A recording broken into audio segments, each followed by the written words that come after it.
తెలంగాణలో BRS party అధికారం కోల్పోయిన తర్వాత ఆ పార్టీ భవిష్యత్తు కార్యాచరణ కావచ్చు, వ్యూహాలు కావచ్చు, కేసీఆర్ వేస్తున్న అడుగులు లేకపోతే కేసీఆర్ చేస్తున్న వ్యూహ రచన, వీటి మీద రకరకాల అంచనాలు ఉన్నాయి. ఎవరికి తోచింది వాళ్ళు మాట్లాడుకుంటున్నారు. ఎవరు ఊహలకు అందినట్టు వాళ్ళు బీఆర్ఎస్ని అటు తోసేస్తున్నారు, ఇటు తోసేస్తున్నారు. ఆ మధ్య ఒక దశలోనైతే బీఆర్ఎస్ అనేది పూర్తిగా కనుమరుగైపోతుంది, అంతర్ధానం అయిపోతుందని కూడా కొంత చర్చ జరిగింది.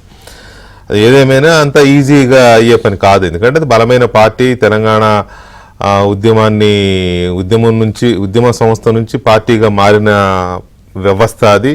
పైగా కేసీఆర్ లాంటి ఒక ఉద్దండు లీడ్ చేస్తున్న పార్టీ, బలమైన పార్టీ, అన్ని రకాలుగా బలమైన పార్టీ, మంచి వాగ్దాటి కలిగిన నాయకులు ఉన్న పార్టీ కూడా, ఉద్యమకారులు ఉన్న పార్టీ. సో అలాంటి పార్టీ అధికారం 10 ఏళ్ళు అధికారంలో ఉండి అధికారం కోల్పోయిన 15 నెలల్లోనే ఇంత చర్చ ఎందుకు జరుగుతోంది అనేది ఒక ఇదైతే ఉంది అందరిలో. సరే, కుటుంబంలో డిఫరెన్సెస్ ఉన్నాయి. కేటీఆర్ గారు ఒకవైపు, హరీష్ గారు ఒకవైపు, కవిత గారు ఒకవైపు, వీళ్ళందరూ ఏదో మధ్యలో ఒక ఆధిపత్య పోరు సాగుతోంది అనే చర్చ ఉంది. కానీ అది ఏం జరుగుతుంది, అంతఃపుర రహస్యాలు బయటికి రావు అంత తొందరగా. డెఫినెట్గా ఖచ్చితంగా ఉండి ఉండొచ్చు. పైగా ఇటీవల కాలంలో కవిత గారు చేస్తున్న కొన్ని కామెంట్స్ కానీ, ఆవిడ వ్యవహార శైలి, ఆమె మూవ్ అవుతున్న తీరు, పర్టికులర్గా పార్టీకి సంబంధించి, ప్రభుత్వ విధానాలకు సంబంధించి, వాళ్ళ సొంత ప్రభుత్వం వాళ్ళ అధికారంలో ఉన్నప్పుడు చేసిన వీటి మీద కూడా ఆమె ఇటీవల కాలంలో కొన్ని కామెంట్స్ చేశారు. ఇవన్నీ క్రోడీకరించుకున్నప్పుడు ఆమె అటు తండ్రితోనూ ఇటు బ్రదర్తోనూ ఏదో డిఫరెన్సెస్ ఉన్నాయి, కేసీఆర్ అండ్ కేటీఆర్ డిఫరెన్సెస్ ఉన్నాయనే చర్చ ఇంటా బయట కూడా జరుగుతోంది, పార్టీ లోపల బయట కూడా జరుగుతోంది. Which is fact. అది ఏది నిజం, అది అందులో నిజం ఎంత ఉంది, ఇది మనం అప్పుడే చెప్పడం కష్టం. కానీ ఒక చర్చ అయితే జరుగుతోంది. మరోవైపు హరీష్కి సంబంధించిన ఇది నో డౌట్ కేటీఆర్ అండ్ కవితల కంటే ముందు కేసీఆర్తో అడుగు వేసి నడిచిన వాడు హరీష్, అందులో సందేహం లేదు. పార్టీలో ర్యాంక్ అండ్ ఫైల్ వరకు ఆయనకున్న హోల్డ్ చిన్న హోల్డ్ ఏం కాదు. అంత మాత్రాన హరీష్ ఏదో చేసేస్తాడు అని ఇప్పటికిప్పుడు మనం లేని ఒక ఇది అనే పరిస్థితి లేదు. కానీ ఈ అన్రెస్ట్లో, పార్టీలో అంతర్గతంగా ఉన్న అన్రెస్ట్లో హరీష్ కూడా కొంత సఫకేట్ అవుతున్నారు అనే ఇంటర్నల్ ఇన్పుట్స్ కూడా ఉన్నాయి. అది ఏంటి అని అంటే, ప్రయారిటీస్ విషయంలో కానీ, లేకపోతే పార్టీకి సంబంధించిన కీలకమైన సమస్యలు వచ్చినప్పుడు ఒక ట్రబుల్ షూటర్గా వాడడం కానీ, లేకపోతే ఇంకేదైనా ఈవెంట్ వచ్చినప్పుడు దానికోసం పనులు చేయించే వ్యవహారం కానీ, ఇంతవరకు ఆయన కన్ఫైన్ అవుతున్నాడు. కానీ వాట్ నెక్స్ట్ అనే దగ్గర మాత్రం హరీష్ పేరు తెరపైకి రావట్లేదు. నెక్స్ట్ ఏంటంటే కేటీఆర్ఏ, పార్టీ అధ్యక్షుడైనా సీఎం పోస్ట్ అయినా కేటీఆర్దే అనే చర్చ అయితే ఉంది. సహజంగా ప్రాంతీయ పార్టీల్లో అలాగే ఉంటుంది. సహజంగా ప్రాంతీయ పార్టీల్లో తండ్రి తర్వాత కొడుకు ఇదే ఉంటుంది. ఒకవేళ వారసత్వం కొడుకులు లేని వాళ్ళ దగ్గర ఏమైనా ఉంటే అది వేరే, మనం ఊహించలేములే. కానీ ఇలాంటి సిచ్యువేషన్లో పార్టీలో ఏదో జరుగుతుంది, ఆధిపత్య పోరు అనేది ఉంది. కానీ ఆ ఆధిపత్య పోరు ఇక్కడ పెద్దగా ఇది కాదు. అయితే దీన్ని బేస్ చేసుకునే ఈ ఊహలు, అంచనాలు, విశ్లేషణలు ఇవి జరుగుతూ ఉన్నాయి. రీసెంట్గా మొన్న మధ్య నా షోలో చర్చకు వచ్చినప్పుడు కూడా నేను హరీష్ గారు నా క్వశ్చన్ అడిగాను, ఏంటి మీ వాట్ నెక్స్ట్ అనే దాని మీద మీ ఇదేంటంటే ఆయన అదే చెప్పాడు, నో అలాంటిది ఏం లేదు, నేను పార్టీకి సుశిక్షితుడైన క్రమశిక్షణ కలిగిన కార్యకర్తను, నేను ఎవరు దోచినట్టు వాళ్ళు మాట్లాడుకుంటారు, అలాంటిది ఏం లేదు ఆయన చెప్పారు. నిన్న ఒక ప్రెస్ కాన్ఫరెన్స్లో కూడా హరీష్ ఇదే సందర్భం ఎవరో అడిగిన ప్రశ్నకు బదులిస్తూ ఇంకొంచెం డీటెయిల్గా చెబుతూ, ఒకవేళ కేటీఆర్కే కనుక బాధ్యతలు అప్పగిస్తే, అది పార్టీ బాధ్యతలైనా ఇంకోటైనా అప్పగిస్తే నేను చాలా హ్యాపీగా ఫీల్ అవుతాను, నాకు ఎలాంటి జలస్ కానీ లేదు ఇంకోటి ఏం ఉండదు. ఆయన కేసీఆర్ కనుక కేటీఆర్ గారికి బాధ్యతలు అప్పగించినా నేనేం ఫీల్ అవ్వను, నేను చాలా హ్యాపీగా ఇది చేసుకుంటాను అనే ఒక కామెంట్ వచ్చేలాగా మాట్లాడారు, అర్థం వచ్చేలాగా మాట్లాడారు. సో దీన్ని ఈ మాటల్లో హరీష్ చేసిన వ్యాఖ్యల్లో ఇంత అర్థం ఉందా, అసలు హరీష్ ఏమన్నారు అనేది ఒక్కసారి చూద్దాం. మనం చూసినాక చర్చలోకి వెళదాం. హరీష్ బయట ప్లే చేయండి. ఆ పంచాయతీ లేదు మా పార్టీలో. నేను చాలా సార్లు కూడా చెప్పాను, మీరందరూ కూడా చూసింటే ఒకసారి కాదు కొన్ని వందల సార్లు చెప్తుంటాను. ఇవాళ కేసీఆర్ గారు మా పార్టీ అధ్యక్షుడు, ఆయన యొక్క ఆదేశాలను తూచా తప్పకుండా పాటించే ఒక క్రమశిక్షణ కలిగిన కార్యకర్త హరీష్ రావు అని చెప్పిన. ఇది బహుశా వందల సభల్లో చెప్పినా, టీవీ డిస్కషన్స్ లో చెప్పినా, ప్రెస్ మీట్లలో చెప్పినా, చిట్ చాట్ లో చెప్పినా, అనేక సందర్భాల్లో కూడా చెప్పిన. సో మీరు అన్నట్టు కేటీఆర్ గారికి నాయకత్వం అప్పచెప్తే స్వాగతిస్తాను, డెఫినెట్ గా ఐ కోఆపరేట్. ఒక కార్యకర్తగా హరీష్ రావు పార్టీ నిర్ణయాన్ని, కేసీఆర్ నిర్ణయాన్ని ఎప్పుడైనా శిరసా వహిస్తాడు తప్ప గీత దాటే వ్యక్తి కాదు. ఇది నా 25 ఏళ్ల రాజకీయ ప్రస్థానం చూపిస్తే. 25 ఏళ్ల నుంచి నేను బీఆర్ఎస్ పార్టీలో ఉన్నాను. పార్టీ జెండా పుట్టుక నుంచి ఈ రోజు వరకు కేసీఆర్ గారి అడుగుజాడల్లో వారి సూచనలకు అనుగుణంగా పనిచేసేటువంటి ఒక కార్యకర్తగా హరీష్ రావు పనిచేసిండు, రేపు కూడా చేస్తాడు.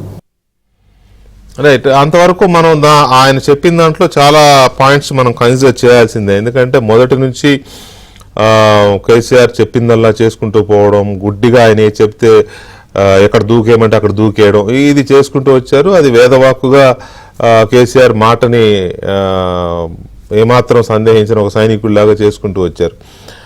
అయితే నెక్స్ట్ కూడా అలాగే ఉంటుందా అనే దాని మీద చాలా మందికి అంచనాలు ఉంటాయి. అది అందులో ఆయన ఏం చెప్పినా, అందులో ఆయన చెప్పిందంతా కరెక్టే కావచ్చు, కానీ ఫస్ట్ స్టార్టింగ్ అన్న మాట మాత్రం అసలు మా దాంట్లో అలాంటి పంచాయతీలే లేవు అన్న మాట మాత్రం అది ఎవరు రిసీవ్ చేసుకోవట్లే. పంచాయతీ లేనప్పుడు ఇంత చర్చ నిప్పులేందుకు పొగరాదు అన్నట్టుగా ఇంత చర్చ ఎందుకు ఉంటుంది? అసలు చర్చ ఉంది కాబట్టి ఏదో పంచాయతీ ఉంది. అది ఏ పంచాయతీ, ఎవరితో పంచాయతీ, ఎవరెవరి మధ్య పంచాయతీ, వీ కాంట్ మనం చెప్పలేం.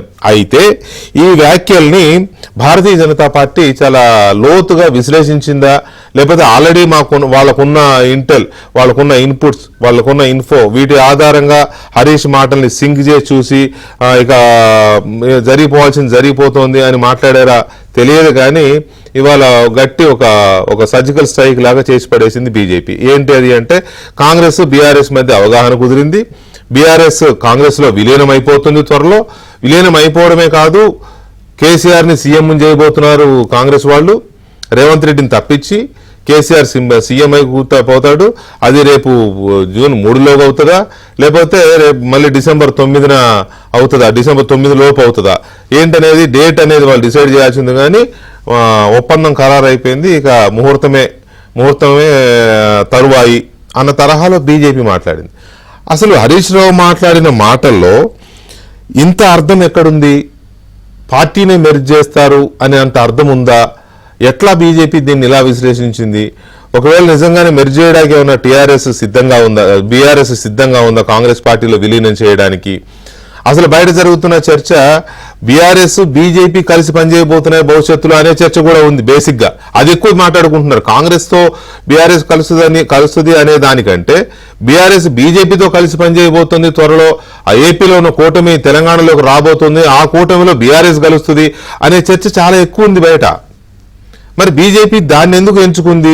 అసలు బీజేపీ ఈ ప్రచారం చేయడం వెనుక, లేకపోతే దీన్ని ఇలా విశ్లేషించడం వెనుక బీజేపీ స్ట్రాటజీ ఏంటి అనే దాన్ని మనం డీప్ గా ఈ చర్చలో కాంగ్రెస్ బీఆర్ఎస్ పార్టీల మధ్య ప్రేమ చిగురించింది, త్వరలో మెర్జ్ కాబోతున్నారు, ఏకంగా రేవంత్ రెడ్డిని మార్చేసి కేసీఆర్నే సీఎం చేయబోతున్నారు అని బీజేపీ సీనియర్ నేత మాజీ ఎమ్మెల్యే ఎన్వీఎస్ఎస్ ప్రభాకర్ గారు చేసిన కామెంట్స్ ఇవాళ పెద్ద దుమారాన్ని రేపుతున్నాయి. ఇవి కాంగ్రెస్ బీఆర్ఎస్ పార్టీలు ఎంత సీరియస్గా తీసుకుంటున్నాయి అనేది ఒక అంశం అయితే, అసలు అలాంటి ఛాన్సెస్ ఉన్నాయా? హరీష్ రావు కామెంట్స్లో అంత మీనింగ్ ఎక్కడ దొరికింది బీజేపీకి కానీ ప్రభాకర్ గారికి కానీ? ఏంటి వాళ్ళకున్న ఇన్పుట్స్ ఏంటి అనేది చాలా కీలకమైన అంశం. పైగా ఏకంగా సీఎంనే మార్చేస్తారు, కేసీఆర్ని కాంగ్రెస్లో మారుస్తారంటే వాళ్ళు ఏదో కొట్టుకు చేస్తున్నారు, ఎప్పుడు ఉంటుంది కాంగ్రెస్ పార్టీలో అనుకోవడానికి ఒక అర్థం ఉంది. అలాంటిది రేవంత్ని తీసేసి కేసీఆర్ని తీసుకురావడము. రేవంత్ అంటేనే కాంగ్రెస్, రేవంత్ లేకపోతే నో కాంగ్రెస్ తెలంగాణలో ఇప్పుడున్న సిచ్యువేషన్ వరకు. మొన్న ఎలక్షన్లో చూసాం కదా.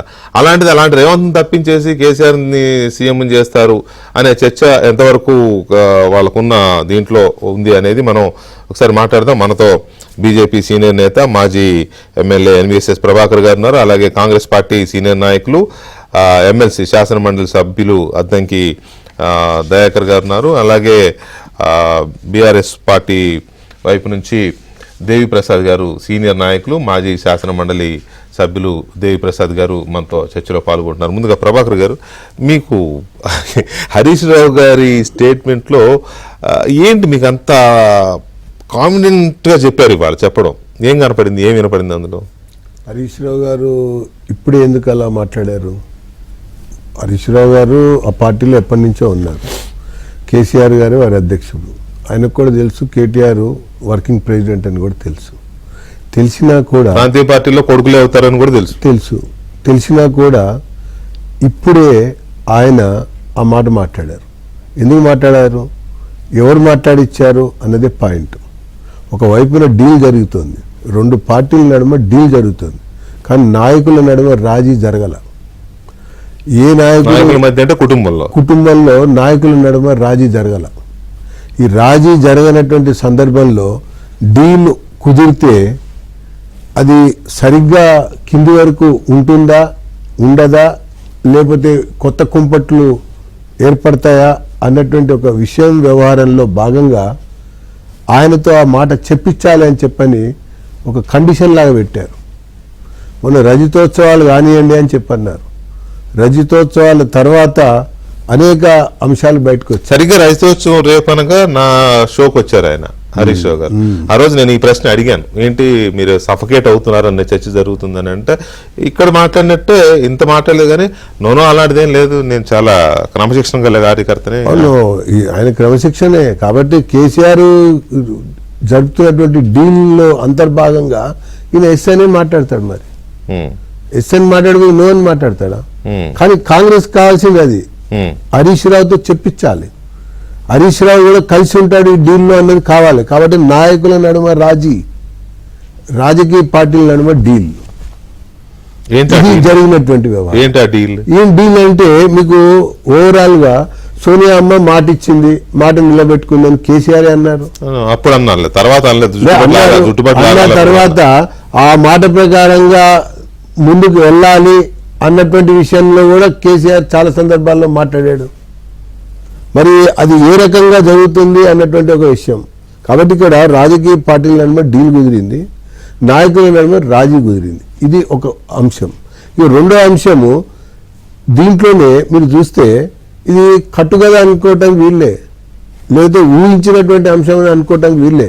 కాలక్రమంలో మీకు 15 మాసాల యొక్క కాలక్రమంలో జరుగుతున్నటువంటి విషయాలు పరిగణించండి. అసలు కవితకి న్యాయ సలహా ఎవరిస్తున్నారండి? న్యాయవాదిగా ఎవరున్నారండి? పూర్తిగా వెనకేసుకుని ఎవరు మాట్లాడుతున్నారండి? మాట్లాడుతున్నటువంటి వ్యక్తిని చట్టసభలో గెలిపించడం కొరకు ఏ రకంగా ప్రయత్నం జరిగింది? ఇవన్నీ డీల్ అంతర్భాగం. ఇక్కడ నుంచి మన రాష్ట్రం నుంచే కదా ఎంపీగా ఎన్నికయ్యాడు కాంగ్రెస్ పార్టీకి సంబంధించినటువంటి వ్యక్తి. వీళ్ళు పోటీ కూడా పెట్టలే కదా, అది కూడా కనబడుతుంది కదా.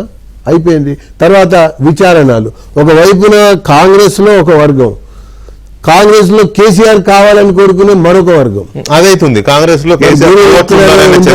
ఈ ఉన్నటువంటి ఒక సందర్భం నేపథ్యంలో దారిలోకి ఎలా తీసుకురావాలి, తీసుకొచ్చేటువంటి విషయంలో 3 అడుగులు ముందుకి 6 అడుగులు వెనక్కి అన్నట్టుగా విచారణలు జరుగుతూ ఉన్నాయి. ఈ విచారణలో ఎవరెవరు ఉన్నారు? కేటీఆర్ ఉన్నాడు, ఎదుర్కొంటున్న వ్యక్తి. కేసీఆర్ గారు ఉన్నారు, ఎదుర్కొంటున్న వ్యక్తి. హరీష్ రావు గారు కూడా ఎదుర్కొంటున్నటువంటి వ్యక్తి. విడిపోతే పడిపోతాం, కలిసి ఉంటే కనీసం నాయకత్వం పదిలంగా ఉంటుంది. నాయకత్వం పదిలంగా ఉంటుంది, నాయకత్వం పదిలంగా ఉంటుంది. కాబట్టి రాజకీయ పార్టీల నడుమ డీల్ కుదిరింది, ఈ నాయకుల నడుమ రాజీ కుదిరింది. కాబట్టే ఇప్పుడే ఆ ప్రకటన వచ్చింది. అందుకనే వచ్చింది. అంటే ఇక మొదలవుతుంది అసలు కథ ఏంది, అసలు కార్యక్రమం ఏంది. అందుకనే నేను డేట్స్ కూడా మెన్షన్ చేశాను, జూన్ 2, డిసెంబర్ 9 అని చెప్పని. ఈ మార్గ మధ్యంలో దీంట్లో ఈ పీరియడ్ లో అన్ని పూర్తి చేస్తారని. అయితే నేను నాయకత్వం మార్పిడి ఉంటుంది అని చెప్పన్నాను. కాంగ్రెస్ పార్టీ నాయకత్వం మార్పిడికి శ్రీకారం చుడుతుంది అని చెప్పాను. మరి ఒప్పందాలు ఏ రకంగా జరిగినాయి, ఎవరు నాయకత్వం వహించాలి, విలీన ప్రక్రియలో ఎవరెవరికి ఎంతెంత భాగాలు, సింహ భాగాలు వస్తాయి ఏంటనేది తర్వాత తెలుస్తాయి. రైట్.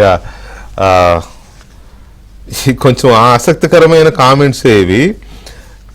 మరి దీన్ని బీఆర్ఎస్ ఎలాగా రిసీవ్ చేసుకుంటోందనే దేవిప్రసాద్ గారు నమస్కారం. నమస్కారం సార్.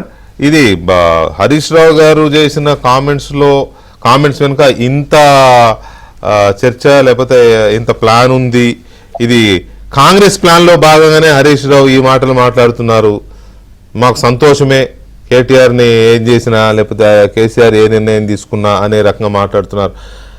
ఇదంతా ఏంటి బీఆర్ఎస్ రియాక్షన్ ఏంటి దీని మీద? వెంకటకృష్ణ గారు నమస్కారం. సార్ నమస్తే. పెద్దలకు నమస్కారం. ఇప్పుడు దయాకర్ గారు ఇంకొక ప్లాన్ చెప్తాడు, మేము బీజేపీతో ఆయన చెప్పిన దయాకర్ గారు ఉన్నట్టు చెప్తారు ఎట్లయినా. నేను ఏమంటున్నా వెంకటకృష్ణ గారు, మా ప్రభాకర్ గారు రాజనీతిజ్ఞుడు, సుదీర్ఘకాలం రాజకీయాల్లో ఉన్నటువంటి, ఇప్పుడు అస్ట్రాలజీగా మారి జ్యోతిష్యం చెప్తున్నాడు. డిసెంబర్ 9, జూన్ 2 అని 2 డేట్లు కూడా ప్రకటించాడు. చూద్దాం ఆయన జోష్యం ఏం జరుగుతుందో, అది పక్కకు పెడదాం. నేను ఏమంటున్నా, హరీష్ రావు గారు నిన్న ప్రెస్ మీట్ లో, నేను కూడా ఉన్నా వెంకటేశ్వర గారు ప్రెస్ వారు ఈ ప్రభుత్వానికి సంబంధించినటువంటి ధాన్యానికి సంబంధించినటువంటి విషయంలో ఆ ప్రెస్ మీట్ పెడుతూ, ప్రెస్ మీట్ అయిపోయిన తర్వాత ఒక విలేకరు మిత్రుడు అడిగినటువంటి ప్రశ్నకు జవాబు చెప్తే ఎన్నిసార్లు చెప్పాలి ఈ విషయం మీద, పదే ఇప్పటికి 100 సార్లు చెప్పినా మళ్ళీ అడిగి ఈ సబ్జెక్ట్ ను డీవియేట్ చేయకండి అని చెప్పేవారు. ఆ మాట చాలా అలవోకగా అన్నారు. అది పెద్ద ఇంటెన్షనల్ గా అన్నది కాదు, ఏం కాదు. అక్కడ తాను ఏం చెప్పిండంటే, నేను కేసీఆర్ కు క్రమశిక్షణ గల సైనికుణ్ణి, కేసీఆర్ గారు ఏ పని చెప్తే ఆ పని చేస్తా, కేటీఆర్ కు మీరు ఇస్తే నాయకత్వం ఇస్తే ఏం చేస్తారంటే కలిసి పని చేస్తామని చెప్పిండు. చాలా స్పష్టంగా చెప్పిండు. ఈ విషయం మీ ఏబిఎన్ లో చెప్పిండు. ఆర్కేకి ఎప్పుడు మీకు గుర్తుండి ఉంటది వెంకటకృష్ణ గారు, ఉద్యమ సందర్భంగా కూడా ఇటువంటి సమస్యలు వచ్చినప్పుడు కూడా ఆర్కే షోలో కూడా హరీష్ రావు గారు చెప్పినటువంటి విషయాన్ని మీకు గుర్తు చేస్తా ఉన్నాం. అది ఒక్కటే కాదు, పదే అనేక సందర్భాల్లో కూడా హరీష్ రావు గారు చెప్పిన మాట ఒకటే, నేను క్రమశిక్షణ గల సైనికుణ్ణి, కేసీఆర్ గారు ఏ ఆదేశం ఇస్తే ఆదేశం పాటిస్తే తప్ప ఇంకొకటి సెకండరీ ఉండదని పదే చెప్పినప్పటికీ కూడా ఒక ఇంటెన్షనల్ గా ఆయన మీద ఒక దుష్ప్రచారం జరుగుతున్నటువంటి మాట వాస్తవం. దాన్ని మేము ఇటీవల ఈ దుష్ప్రచారాన్ని చేస్తున్నటువంటి వాళ్ళ మీద కూడా చర్యలు తీసుకోవాలని ఇటీవలనే మా ఎమ్మెల్సీ దాసో శ్రవణ్ గారు, మిగతా మా టీఆర్ఎస్ సంబంధించినటువంటి మిత్రులు పోయి కాంప్లైంట్ కూడా సోషల్ మీడియాలో ఇది పదే ప్రచారం చేస్తున్నటువంటి విషయాన్ని కూడా మేము కాంప్లైంట్ కూడా చేసి వచ్చినాం వెంకటకృష్ణ గారు. కాబట్టి ఇక్కడ బీజేపీ ఎందుకు చేస్తుంది అంటే, ఇప్పుడు తెలంగాణ రాష్ట్రంలో 17 నెలలుగా కాంగ్రెస్ పార్టీ ప్రజలకు ఇచ్చినటువంటి హామీల వైఫల్యం కావచ్చు, ప్రభుత్వం ఎదుర్కొంటున్నటువంటి అనేక సమస్యల మీద టఫ్ ఫైట్ చేస్తున్నది బీఆర్ఎస్. ఇలా అందరికి కూడా తెలిసిందే. భారతీయ జనతా పార్టీ ఎక్కడ మేమేదైనా రేవంత్ రెడ్డిని అంటే ప్రొటెక్టర్ గా వీళ్ళు దిగుతారు. ప్రభుత్వాన్ని మేమేమన్నా ఏం చేసినా ప్రొటెక్టర్ గా వచ్చేటువంటి ప్రయత్నం ఇక్కడ చేస్తుంది. రేపు బహుశా ఎన్నికలు వస్తా ఉన్నాయి, రకరకాల వస్తా ఉన్నాయి. కాబట్టి ఇందులో భాగంగా ఏం చేస్తున్నారంటే, రేపు కాంగ్రెస్ మీద ఉన్నటువంటి యాంటీ ఇన్కంబెన్సీని వాళ్ళ వైపు తిప్పుకోవడానికి, మా వైపు తగ్గించడానికి చేస్తున్నటువంటి ఒక ప్రయత్నంలో భాగంగా ప్రభాకర్ గారు మరి ఈ వ్యాఖ్యలు చేసినా ఇంకేం చేసినారో నాకు తెలియదు, కానీ ఇది ఊహాజనితమైనటువంటి వ్యాఖ్యలు. ఈ వ్యాఖ్యలకు ఎటువంటి ఆధారం లేదు, ఎటువంటి బేస్ లేదు. మళ్ళీ జూన్ 3గా మీరు మమ్మల్ని విలువండి, డిసెంబర్ 10న విలువండి, ఇదే ఉంటుంది తప్ప ఈ రాజకీయాల్లో మార్పు ఉండదు. చాలా స్పష్టంగా నేను చెప్తాను. కాంగ్రెస్ నాయకత్వం మారితే మారొచ్చు. నేను ఏమంటున్నా వెంకటకృష్ణ గారు, కాంగ్రెస్ నాయకత్వంలో మార్పు గురించి మాకు తెలియదు. ఎందుకంటే అధిష్టానం ఏం చేస్తుంది, ఏం చేస్తుంది అది మాకు తెలియదు. జాతీయ పార్టీలో కానీ హరీష్ రావు గారితో అత్యంత సన్నిహితంగా ఉంటున్నటువంటి వ్యక్తిగా, చాలా కాలంగా వారితో, మా జిల్లా మంత్రి కాబట్టి ఆయనకు సంబంధించినటువంటి ఆయన వేవ్ లెంత్ తెలుసు కాబట్టి నేను చాలా స్పష్టంగా చెప్తున్నా, జూన్ 3 నాడు, డిసెంబర్ 10 నాడు ప్రభాకర్ చెప్పిన ఆస్ట్రాలజీ తప్పవుతుందని చెప్పి నేను ఈ సందర్భంగా మీకు విజ్ఞప్తి చేస్తున్నా. దయాకర్ గారు నమస్తే. దయాకర్ గారు, ఇక్కడ అంటే నేను ఇది అంటున్నానని మరి ఏమైనా కొంతమంది ఏమైనా వివేదిస్తారేమో నాకు తెలియదు, కానీ if there is no Revanth Reddy, there is no Congress in Telangana. I'm not talking about entire nation. అంటే ఇప్పుడున్న గవర్నమెంట్, కాంగ్రెస్ పార్టీ ఉండదని కాదు నా ఉద్దేశం, కాంగ్రెస్ ప్రభుత్వం ఆయన దాన్ని ఇది చేసుకొని తీసుకెళ్లిన తీరు, సరే మిగతా వాళ్ళు కూడా తోడు నడిచి ఉన్నారు, బట్ తీసుకొచ్చిన ఊప లాంటిది. అలాంటి పరిస్థితుల్లో ప్రభాకర్ గారుగా చూడట్లా నేను బీజేపీ కామెంట్స్ కానీ చూస్తున్నా. ఆయన చేసిన కామెంటు రేవంత్ రెడ్డిని మార్చేసి కేసీఆర్ని సీఎం చేయబోతున్నారు, deal set, all set deal అని చేసిన కామెంట్స్ కాంగ్రెస్ పార్టీ ఎలా రిసీవ్ చేసుకుంటుంది? ఫస్ట్ ఇనిషియల్ రియాక్షన్ ఏంటి దీని మీద? యా, గుడ్ ఈవినింగ్ వెంకటకృష్ణ గారు, సార్. ప్రభాకర్ గారికి, తర్వాత దేవిప్రసాద్ గారికి కూడా నమస్కారం. ఒకటి నమస్తే. ఏంటంటే మనోడు మామూలుగా అయితే లూజ్ టంగ్ కాదు. ఎవరు? ప్రభాకర్ గారు. నేను మొదటి నుంచి మా మీడియా సెల్ వాళ్ళు కానీ మా పిఆర్ఓస్ చెప్పినప్పుడు ఈయన మనోడి మాట అన్నాడంటే గ్రూపులకు అతీతంగా కూడా ఉంటాడు కొంచెం. ఎవరు? మన ఎన్విఎస్ఎస్ ఏ గ్రూపు మాట్లాడిపిచ్చుంటదని నేను ఆలోచించి, అంటే ఎన్ని గ్రూపులు ఉన్నాయి బీజేపీలో? ఎన్ని గ్రూపులు ఉన్నాయి? బండి సంజయ్ గ్రూప్ ఒకటి, ఈటెల రాజేందర్ గ్రూప్ ఒకటి. నేనేమనుకున్నా అంటే మనోడు కూడా అధ్యక్ష పదవి నేనేమైనా తక్కువ అయినా అని చెప్పేసి ఈయన మనోడు తప్పే ఉంది, ఒకవేళ అది అనుకున్నాడేమో కోరుకుంటే తప్పేం కాదుగా. అనే నేను అందుకనే చెప్తున్నా. ఎందుకంటే ఇప్పుడు దేవిప్రసాద్ గారు అన్నారు కదా, జూన్ 2 ఎంతో దూరంలో లేదు, డిసెంబర్ 9 కూడా ఎంతో డిసెంబర్ 9 తర్వాత అంటే మళ్ళీ బీజేపీ మార్కు రాజకీయం తర్వాత అంటే ఎప్పుడన్నా కావచ్చు అని చెప్పి. కాబట్టి ఇప్పుడు మీరు అన్నట్టుగా ఇలా మా రేవంత్ రెడ్డి గారి మీద టార్గెట్ చేసిన బీజేపీ బీఆర్ఎస్ ల కుట్రలు మనం చూస్తుంటే ఆ కుట్రలో భాగంగా వచ్చిందే ఎన్విఎస్ఎస్ ప్రభాకర్ గారి స్టేట్మెంట్. నేను అందుకనే నేను ప్రెస్ మీట్ లో మాట్లాడినట్టు మన డిబేట్ లో మాట్లాడలేము, కానీ ఆధారాలతో మీరు ముందుకొస్తే, గతంలో దీపాదాస్ మున్షి గారి మీద కూడా వారు ఒక కామెంట్ చేసిండ్రు, అది డిఫమేషన్ ఎదుర్కొంటున్నారు ఇప్పుడు కోర్టులో. దానికి సమాధానం చెప్పిండో లేదో నాకు తెలియదు. అయితే వీళ్ళు అబద్ధాలు ఆడుకుంటూ పోదాం, ఏదన్నా కానీ ఎస్టాబ్లిష్ అయితే ఇప్పుడు మీరు ఏబీ అనే మిగతా అంశాలన్నీ పక్కన పెట్టి దీని మీద డిబేట్ పెట్టాల్సి వచ్చే కాన్సన్ట్రేషన్ లేకపోతే దాని మీద ఇంపార్టెన్స్ పెరిగింది కదా. అవును. ఇక అంటే పోలా అన్నట్టు దాంట్లో ఆ గ్రూప్ లో మనోడు కూడా చేరి అంటే క్రెడిబిలిటీ కూడా క్రైసిస్ అవుతుంది కదా. ఇప్పుడు ఈటెల రాజేందర్ ఏ రోజైనా మొన్న మాట్లాడిన భాష మాట్లాడిండా ఎప్పుడన్నా? అలాంటి అంటే వీళ్ళు పదవులు ఆ రోజు చాలా పెద్ద చర్చ జరిగింది. ఈటెల రాజేందర్ గారు మాట్లాడిన రోజు అధ్యక్ష పదవి కోసం పోటీలో భాగంగా సీఎం ని టార్గెట్ చేస్తున్నాడు అనే చర్చ అయితే జరిగింది. మరి నేనేమంటున్నా అంటే మనవానికి కూడా అదేమైనా పోటీ ఉందేమో అని నేను అనుకుంటున్నా. ఎందుకు ఆ మాట అనాల్సి వస్తుందంటే ఇవాళ బీఆర్ఎస్ నాయకుడు ఎక్కడుంటుండో మనకు తెలుసు. కేసీఆర్ గారు అసెంబ్లీకి రాకుండానే వారు ఆల్మోస్ట్ నాకు తెలిసి రెస్ట్ లో ఉంటున్న పరిస్థితి ఉన్నది. ఆయన ఎప్పుడు బాయే, సోనియా గాంధీని ఎప్పుడు కలిసి డీల్ ఎప్పుడు ఆయే, ఈయన మళ్ళా జూన్ 2 తర్వాత ఈయన ముఖ్యమంత్రి. ఆ డీల్ కలవాలంటే ఢిల్లీ పోవాలనే ఏంది? ఎట్లా జూమ్ లో చేస్తారా? చేయొచ్చు అట్లయితే మరి చేయాలనుకుంటే చెప్తున్నా నేనేమంటున్నా అంటే అదే గనక వాస్తవం అయితే ఏదో ఒక ఆధారం ఉండాలి కదా. ఇప్పుడు నేను ఒక మాట అంట, ఒక ఇష్యూని మీరు చూడండి, నేను అన్నదాన్ని కూడా మీరు లెక్కతోనే మరి జరిగిందని జూముల్లో దేనిలో అనాలి. ఇప్పుడు నితీష్ కుమార్ బయటికి వెళ్ళి చంద్రబాబు నాయుడు గారు బయటికి వెళ్తారట, బీజేపీ ప్రభుత్వం పోద్దట.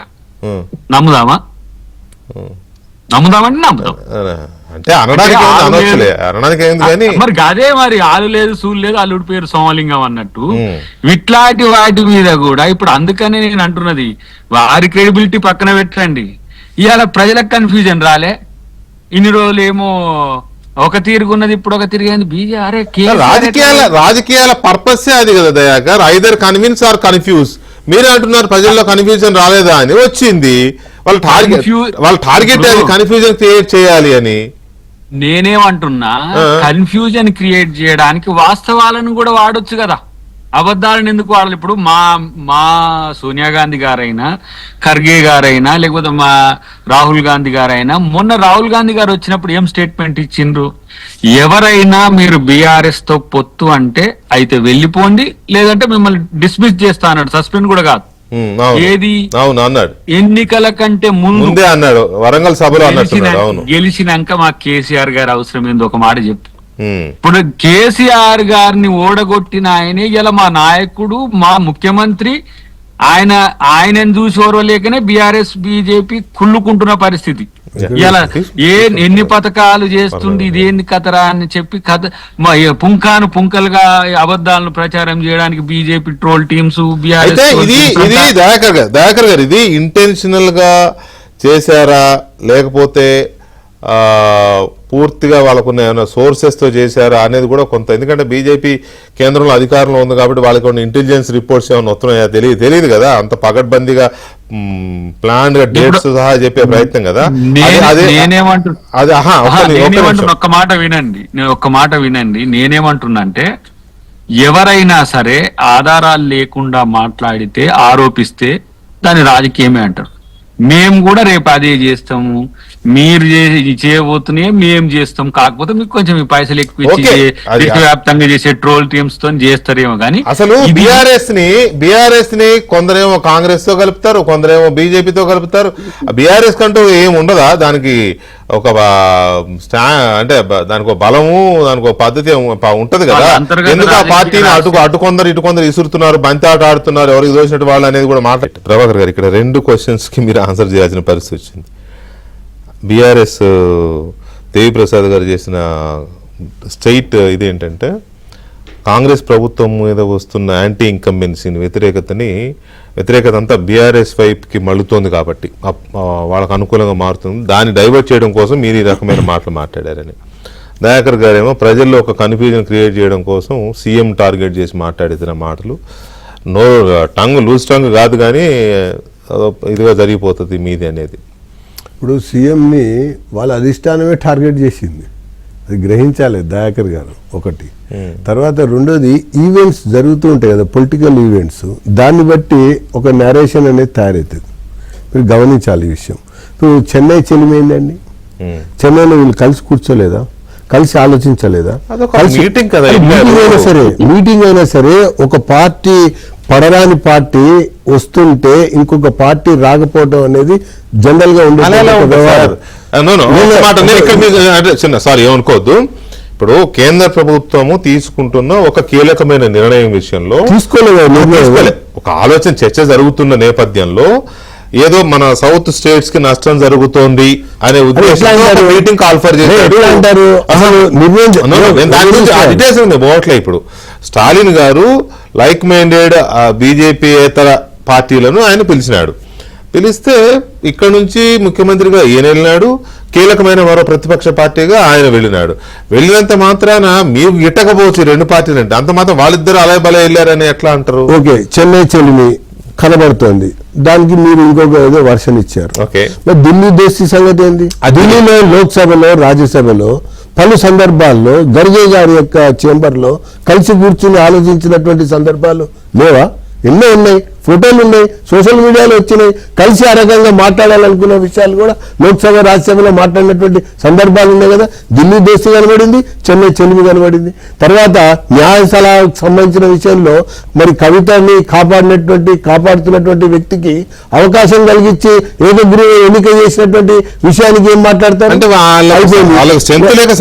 తర్వాత రెండోది, ఇప్పుడు మన రాష్ట్రంలో జరుగుతున్నటువంటి పరిణామాల యొక్క క్రమాన్ని మనం గమనిస్తే మనకు అర్థమయ్యేటువంటిది ఏంటంటే ఈ 2 రాజకీయ పార్టీల నడుమ డీల్ కుదిరింది అనేది స్పష్టమవుతుంది. ఒకటి, ఇప్పుడు నేను చెప్పినటువంటి 3 అంశాలు మనకు ఒక వైపున కనబడుతున్నాయి. ఇంకొక వైపున ఈ 2వ తారీఖు జూన్ 2 డిసెంబర్ 9 సింపుల్ గా కొట్టిపారటం వీల్లేదు. డిసెంబర్ 9 చాలా important day for Congress party. June 2 is very much important for all Telanganites. రాష్ట్రం ఆవిర్భవించినటువంటి రోజు, అదేమో సోనియా గాంధీ యొక్క బర్త్డే. ఈ 2 డేట్స్ యొక్క ఆధారంగా జరగబోయేటువంటి ఒక పరిణామాల క్రమంలో నేను చెప్పినటువంటి అంశమే కానీ సంఖ్యాశాస్త్రం వరకు జ్యోతిష్ శాస్త్రం గురించి నేను చెప్పలా. ఇక పోతే రెండవది, నితీష్ చంద్రబాబు ఉపసంహరించుకుంటారని నేను చెప్తే కూడా సంచలనం జరుగుతుంది. కాంగ్రెస్ పార్టీలో ప్రకటనల యొక్క ఆధారంగా పదవులు రావచ్చు, లేదంటే ఒక ధర్నా 2 నిరసనల వల్ల అడిగితే పదవి ఇవ్వచ్చు. కానీ బీజేపీలో ఆ రకంగా ఉండదు. బీజేపీలో ఒక ప్రస్థానం యొక్క ఆధారంగా, ఒక సిద్ధాంతం యొక్క ఆధారంగా, ఒక వ్యక్తి యొక్క ఆధారంగా నడిచేటువంటి విషయం కూడా కాదు. సమిష్టిగా నిర్ణయం చేసి పదవి ఇస్తారు. కాబట్టి పదవి కోసం ప్రకటన కాదు ఇది. కానీ ఇంకోటి ఆయన ఏమన్నాడు, తర్వాత నితీషులు బాబు ఇద్దరు కూడా అంటున్నారు అని నేను అనొచ్చు కదా అన్నాడు. అసలు బాబు నిత్యం ప్రధానమంత్రితో కలిసి పనిచేస్తున్నాడు కదా, రాష్ట్ర ప్రయోజనాలను కాపాడుకుంటున్నాడు కదా. నితీష్ కూడా ఒక సపోర్టింగ్ పార్టీగా బీహార్ లో కలిసి వెళ్తూ రేపు మళ్ళీ నితీష్ ఏమో నాయకుడు ఆయన కాబట్టి దాగర్ గారు చెప్పినటువంటి దానికి లేదు. ఇక్కడ సంబంధించినటువంటి బీఆర్ఎస్, ఇక్కడికి సంబంధించినటువంటి కాంగ్రెస్ విషయం కదా. శాసనసభకు రానేవాడు అసలు ప్రధాన ప్రతిపక్షంగా ఈ రాష్ట్రంలో ఘోరంగా అడగాలి కదా. ఒక మాట మాట, నువ్వు ప్రధాన ప్రతిపక్ష నాయకుడివి, నువ్వు రావట్లేదని రేవంత్ రెడ్డి గారు అడుగుతున్నారు. కాంగ్రెస్ వాళ్ళు రోజు గట్టిగానే నిలదీస్తున్నారు కదా కేసీఆర్ గారిని. కానీ మీ పార్టీ వైపు నుంచి ఒకనాడు కూడా మీ ఎల్పీ లీడర్ గానీ, మీ పార్టీ లీడర్లు ఎమ్మెల్యేలు గానీ, లేకపోతే మీ పార్టీ అధ్యక్షులు గానీ ఎవరు మీలాంటి వాళ్ళు ఎవరు మాట్లాడలేదు. కేసీఆర్ అసెంబ్లీకి రాని ఎందుకు కేసీఆర్ రా, నువ్వు సూచని, నువ్వు సలహి, నువ్వు ఈ ప్రభుత్వానికి మంచి విషయాలు చెప్పు అని చెప్పని అంటున్నారు. దేనికోసం? వాళ్ళు దోచుకున్నది, దాచుకున్నది, వాళ్ళు కుంభకోణాలు పాల్పడ్డ విషయాలపైన వీళ్ళు విచారణ జరుపుతా ఉంటే ఆయన రమ్మని సూచనలు అడగండి, సలహాలు ఇవ్వండి అని చెప్తే అర్థం ఏంటండి? ఈరోజు ప్రతి ఒక్క అంశము వాళ్ళు చేసినటువంటి తప్పిదాల మీదే కదా వీళ్ళు విచారణ సంఘాలు వేసింది. ఆ విచారణ సంఘాలు 3 అడుగులు ముందుకి 6 అడుగులు వెనుకకి నడుస్తుందా అండి? ఏ విచారణ సంఘం అయినా సరే కేసీఆర్ ని విచారించాలి, కేటీఆర్ ని విచారించాలి, హరీష్ రావుని కూడా విచారించాలి. ఈ విచారించేటువంటి ఒక క్రమంలో మనం విడిపోతే పడిపోతాం అన్నటువంటి ఒక అభిప్రాయాన్ని తీసుకొచ్చారు. ఇప్పుడు నాకు ఒక విషయం క్లారిటీ ఇవ్వండి. మీరు ఇక్కడ తెలంగాణలో బీఆర్ఎస్ నాయకుల మీద కేసీఆర్ గారు కావచ్చు, కేటీఆర్ గారు కావచ్చు, లేకపోతే హరీష్ రావు గారు కావచ్చు, ఇంకెవరి మీదనైనా ఈ కేసులు ఉన్నాయి కాబట్టి వాళ్ళు కాంగ్రెస్ తో లాలూచి పడుతున్నారు, డీల్ కుదుర్చుకున్నారు అనేదేనా మీ పాయింట్? ఒకవైపున నడుస్తున్నటువంటి కేసులు ఒకవైపున, రెండోది రాజకీయంగా బీజేపీని అడ్డుకట్టేయాలంటే ఈ కాంగ్రెస్ పార్టీతో రాష్ట్రంలో దేశంలో అయ్యే పని లేదు అన్నటువంటి ఒక ఆలోచనతో మొన్న ఢిల్లీ ఎన్నికలు జరిగినాయండి. ఢిల్లీ ఎన్నికలు జరిగితే కేటీఆర్ ఏం మాట్లాడాడండి? కాంగ్రెస్ పార్టీ అనవసరంగా కేజ్రీవాల్ని దూరం చేసుకోవటం వల్ల ఢిల్లీ కోల్పోయింది అని చెప్పాడు. చెప్పాడా లేదా? మాట్లాడాడా లేదా? అంటే అర్థం ఏంటి? పరమార్థం ఏంటి? ఈ రాష్ట్రంలో కేసీఆర్ ని మీరు దూరం పెట్టకండి, కేసీఆర్ ని దరి చేర్చుకోండి అని చెప్పని ఢిల్లీ దోస్తి, చెన్నై చెలిమి కొట్టొచ్చినట్టు కనబడతా ఉంటే మామూలుగా కేసీఆర్ గారికి ఇప్పుడున్న పరిస్థితుల్లో బీజేపీ అంటే మోజు ఎక్కువ ఉంటుందా, కాంగ్రెస్ అంటే మోజు ఎక్కువ ఉంటుందా? ఎందుకంటే బీజేపీ అనేది చాలా స్ట్రాంగ్ గా ఉంది, మోదీ చాలా బలపడ్డారు, మళ్ళీ 3వ ఎన్నికయ్యారు, మళ్ళీ ఛాన్సెస్ ఉండే అవకాశాలు ఉంటాయి అంటున్నారు కదా. అలాంటప్పుడు అలాంటి పార్టీ కోసం పాకులాడతారు కానీ కాంగ్రెస్ పార్టీ దీనికోసం ఎందుకు? మాకు అవసరం లేదండి. మాకు నాయకుల యొక్క ఆధారంగా పార్టీ పెరగదండి. మాకు ఉన్నటువంటి జాతీయ పార్టీ విధానాల వల్ల, నినాదాల వల్ల, కార్యాచరణ వల్ల, కార్యక్రమం ద్వారా మేము పెరుగుతాం. ఒక పాయింట్. రెండో పాయింట్, మరొక వైపున మీరు గమనించండి. అరే 15 నెలలు దాటిందండి. ఒక ముఖ్యమంత్రి అరే నేను 4 మంత్రులను పెట్టుకుంటాను కొత్తగా అదనంగా, అరే అది కూడా కీలక శాఖలు, విద్యాశాఖ ఉంది, హోంశాఖ ఉంది, ఈ మున్సిపల్ శాఖ ఉంది, కీలకమైనటువంటి శాఖలకి నేను మంత్రివర్గాన్ని విస్తరించుకుంటాను బాబో మొర్రో అని చెప్పని ఢిల్లీకి వెళ్తూ ఉంటే నువ్వు ఆగు, ఆయన ఒప్పుకున్నాడు అధిష్టానం చేతిలో ఉందని. అవును, అధిష్టానం కదా, అధిష్టానం చేతిలో ఉన్నది అనేది ఏదన్నాడు ఆయన? అంటే మీరు ఇక్కడ మంత్రి పదవుల కోసం కొట్టుకోవద్దు, ఎవరికి పదవి ఇవ్వాలనేది అధిష్టానం నిర్ణయిస్తా అన్నాడు. కానీ అదొక అంశం నేను చెప్తాను. అదొక అంశం. అంటే అక్కడ ముఖ్యమంత్రికి స్వేచ్ఛ లేనటువంటి స్థితి. రెండోది, ముఖ్యమంత్రి గారు కూడా ఏమైపోయారు? నిస్సహాయ స్థితిలో అయిపోయి ఈ మధ్య కాలంలో వారి కామెంట్స్ కూడా చూస్తుంటే మనకు అర్థమవుతుంది. ఈ అర్థమవుతున్న నేపథ్యంలో ఈ ప్రభుత్వం మనుగడ సాధించాలంటే మనకు వచ్చినటువంటి మ్యాండేట్ నిలుపుకోవాలనుకుంటే ఏదో ఒక రాజకీయమైనటువంటి డీల్ జరగాలనుకున్నారు. ఆ డీల్లో ఒక వరకు సక్సెస్ అయ్యారు. ఎంఐఎం ని కాంగ్రెస్ వైపు తెచ్చుకోగలిగారు. కాబట్టి ఎంఐఎం కి మొన్న సీట్లో బీజేపీ వైపు ఉంటుందా? కదా.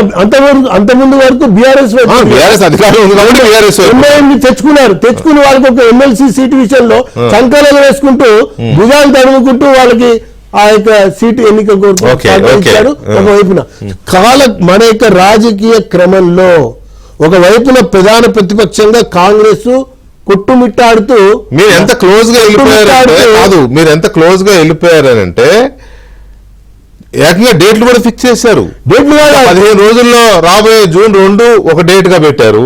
ఒకవేళ మిస్ అయితే డిసెంబర్ 9 డేట్ కూడా పెట్టారు ముఖ్యమంత్రి మార్చడానికి. ఇప్పుడు రేవంత్ రెడ్డిని మార్చే ఆలోచన కాంగ్రెస్ పార్టీ చేస్తుందా అనేది కొంచెం ఊహలకు అందని విషయమే అది. అది ఊహలకు అందుతుందా అందదా ఏం జరుగుతుంది అన్నది మీరు చూస్తారు. నేను అంటున్నా 2 డేట్స్ కి ఇర్రెలెవెంట్ అని చెప్పి అన్నారు. ఇర్రెలెవెంట్ అన్నందుకు వాటి యొక్క రెలవెన్స్ ఏందన్నది నేను చెప్పాను ఒక పాయింట్. రెండోది, ఒక వైపున ఆయన చేతులు కట్టేసినట్టుగా రేవంత్ రెడ్డిని ప్రతిరోజు కూడా కట్టడి చేస్తుంటే, ముట్టడి చేస్తుంటే, ఆయనకి స్వేచ్ఛ లేదన్నప్పుడు, స్వేచ్ఛ లేనటువంటి స్థితి కలిగించారు అన్నప్పుడు అధిష్టానం ప్రత్యామ్నాయం చూస్తుంది కాబట్టి, ఆలోచిస్తుంది కాబట్టి, ఆ రకంగా కేసీఆర్ ని కలుపుకోవాలని చెప్పని ఆలోచనకు వచ్చింది కాబట్టి ఈ రకంగా జరుగుతా ఉంది. అదే అద్దంకి దయాకర్ గారు, అది ఆయన అంటే దాన్ని జరుగుతున్న వాటన్నింటి లింక్ చేసుకొని అసలు రేవంత్ రెడ్డికి ఢిల్లీలో అపాయింట్మెంట్లు కూడా ఇవ్వడం లేదు అనే ప్రచారం మొదలు పెట్టింది BRS party. First BRS party మొదలు పెట్టింది. రిపీట్ గా దాన్ని బీజేపీ అందిపుచ్చుకుంది. అందిపుచ్చుకొని ఇప్పుడు దీన్ని సింక్ చేస్తూ ఇక అయిపోయింది, డీల్ కుదిరిందని ఈ స్థాయికి తీసుకొచ్చారు. దీన్ని రేవంత్ రే మార్చేస్తారు.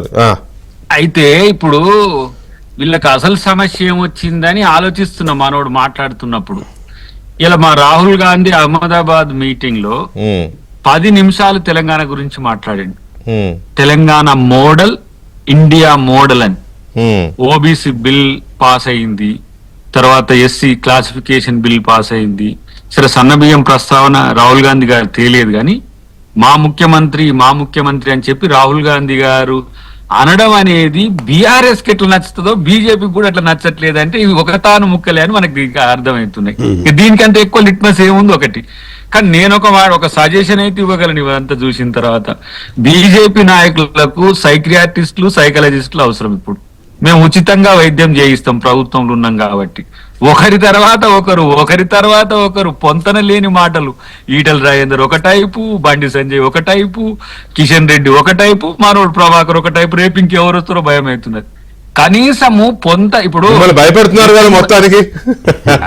ఇంకా వాళ్ళతో నవ్వుకోవడం, ఇంకా హాస్యాస్పదమైన మాటలు ఇవి మాట్లాడుతున్నా నీకు కనబడుతులేవా? ఇవాళ అసలే జనము వద్దు అని చెప్పి రిజెక్ట్ చేసిన కేసీఆర్ గారిని తెచ్చి పెట్టుకుంటారు అని చెప్పి నవ్వడంలో, అది అనడంలో ఎంత హాస్యాస్పదం ఉందో మీకు అర్థం కావట్లేదా? మళ్ళీ తర్వాత నాకేమనిపించిందంటే, అసలు మనోడు ఎందుకు ఈ గాయలో పడ్డాడంటే ఎవరు చెప్పుకుంటారని నేను అనుకుంటున్నా. కానీ ఈయన మనోడు సొంతంగానే ప్రభాకర్ గారే ఇది చెప్తున్నట్టుగా నాకు కనబడుతుంది. నాకు ఉన్నది ఎవరు చెప్పిండ్రు అంటే కాంగ్రెస్ పార్టీలో ఎవరి ఇష్టానికి వాళ్ళు పోయి గాంధీ భవన్ లో కూర్చొని ప్రెస్ మీట్ పెట్టినట్టు ఉండదు కదా. బీజేపీలో ప్రెస్ మీట్ పెట్టాలంటే సబ్జెక్టు ఎవరు పెడుతున్నారు, దానికి ఒక పద్ధతి పాడు ఉంటాయి. ఏది పడితే మాట్లాడే పద్ధతి ఉండదు కదా. అదే కాంగ్రెస్ పార్టీ ముఖ్యమంత్రిని బీజేపీ ఆఫీస్ లో నిర్ధారిస్తారు కదా. ముఖ్యమంత్రి నిర్ధారించకపోవచ్చు. ఇవాళ మీ గాంధీ భవన్ లో పిసిసి అధ్యక్షుడి ఛాంబర్ ముందు మహిళా కాంగ్రెస్ వాళ్ళు ధర్నా చేశారు పదవుల కోసం. బీజేపీ కదా పదవులు కావాలని, కానీ పక్క పార్టీ వాళ్ళకి పదవులు ఇస్తా అంటుడు కదా మనోడు. పదవులు ఇస్తామంటారు.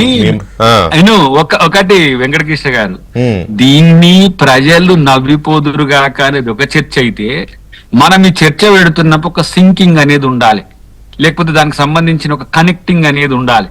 కనెక్టింగ్ లేకుండా మాట్లాడుతున్నప్పుడు దాన్ని ప్రజలు పట్టించుకోకపోగా ఇంకొక కొత్త అనుమానం ఏమొస్తుంది అంటే, ఎందుకు వీళ్ళు ఇట్లా చేస్తుందని అనుమానం వచ్చినప్పుడు నాకు వచ్చిన సమాధానం మీకు చెప్పిన ఏది, బీజేపీ బీఆర్ఎస్ లైన్ లోనే మాట్లాడుతున్నది. వాళ్ళిద్దరికి రేవంత్ రెడ్డి గారు ముఖ్యమంత్రిగా ఉండడం అనేది ఇబ్బందికరంగా మారింది. నేను అందుకని ఏం చెప్పినా, ఈ ఒక్కసారి కాదు, మీరు పగటి కలలో, చీకటి కలలో, లేకపోతే ఇంకో కలలో కనకండి. మళ్ళీ ఇంకొకసారి కూడా ముఖ్యమంత్రిగా రేవంత్ రెడ్డి గారే ఉంటారు. ప్రభాకర్ గారు, దేవిప్రసాద్ గారికి కూడా చెప్తున్నా, కేసీఆర్ గారిని కలిసినప్పుడు చెప్పండి, వారు ఇంట్లో ఉండి బయటకు వచ్చి ఇంకా మేము కొట్లాడేది లేదని చెప్పుకుంటూ వాళ్ళింట్లో పంచాయతీలు ఉన్నాయి. 3 రకాలుగా. హరీష్ రావు గారు ఒక టైపు, మన కవిత గారు ఒక టైపు, మన కేటీఆర్ ఒక టైపు మాట్లాడుతున్నారు. ఇటు బండి సంజయ్ గారు ఒకవైపు, కిషన్ రెడ్డి గారు ఒకవైపు, ఈటల రాజేందర్ గారు.